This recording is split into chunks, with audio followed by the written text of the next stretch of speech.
इंसानों की जगह है, गधों का अस्तबल इससे अच्छा होता है। कम अज़ कम इंसान उनका ख्याल तो करते हैं, इन्होंने तो गधों से भी आगे कर दिया।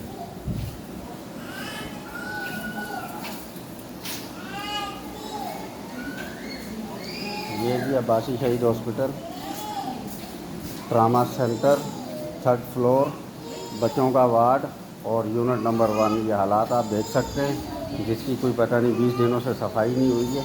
यहाँ मरीज़ सेहतमंद होंगे या मज़ीद बीमार होंगे, ये कोई पुरसान हाल नहीं है।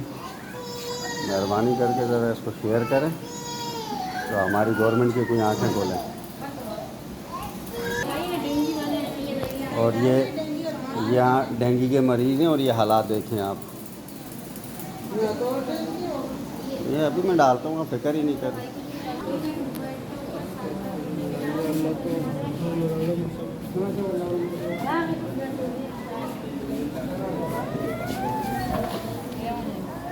ये लिए गए पानी की बोतल।